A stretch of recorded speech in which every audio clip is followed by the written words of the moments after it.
व्यास जी के शिष्य है।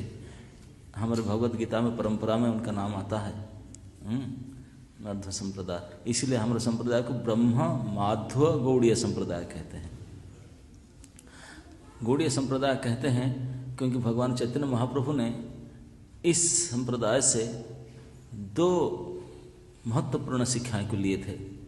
वो ये है कि माधवाचार्य का जो एक्सपर्टीज था, आप देखेंगे माधवाचार्य के चित्र, कभी छवि देखेंगे उनको ऐसे स्ट्रेट बैठे होंगे, ऐसे हाथ इशारा, ये कोई विन विन के विक्ट्री का चिन्ह नहीं है, ये 2 के चिन्ह है, 2 का चिन्ह है। क्योंकि उनके पहले शंकराइट्स थे, वो अखंड एकता स्थापना करते थे, अद्वैत थे, वो बोले अद्वैत नहीं द्वैत है, सीधा अपोज किए थे उनको। और उनका पूरा फोर्स जो लगा था ये अद्वैतवाद खंडन में, मायावाद को खंडन करने के लिए इतने बड़े प्रबल पराक्रम दिखाए थे उन्होंने, वो बिल्कुल खंडन किए थे, द्वैतवाद स्ट्रेट फॉरवर्ड किए थे। तो इसलिए श्री चैतन्य महाप्रभु खुश होकर के माधव संप्रदाय से, माधवाचार्य के शिक्षाओं से मायावाद खंडन को स्वीकार किए थे। बोले ऐसा मायावाद खंडन कोई नहीं किया है, ये जैसे स्ट्रेट हैंड मायावाद खंडन किए हैं। मायावाद निरसन, मायावाद खंडन उनसे लिए थे।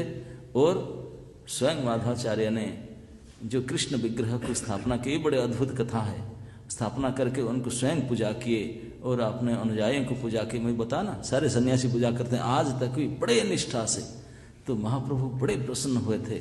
ये सिद्धांत उनका जे कि सत्य विग्रह विश्वास, कि भगवान के जो विग्रह है वो साक्षात भगवान है, ऐसे पूर्ण विश्वास, ये सत्य विग्रह भगवान विश्वास, ये एक सिद्धांत कि भगवत विग्रह ही भगवान है, अभिन्न भगवान है, इस प्रकार के उनके पूर्ण सिद्धांत, ये दोनों सिद्धांत को महाप्रभु उनके संप्रदाय से लिए थे, माधवाचार्य की शिक्षा से, कि साक्षात श्री विग्रह भगवान के, भगवान स्वयं है, और मायावाद खंडन के सिद्धांत।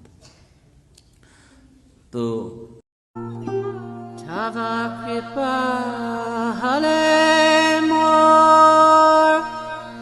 mor kata shuda habe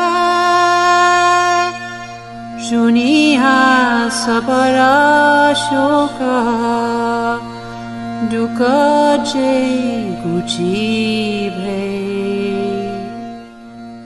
nachao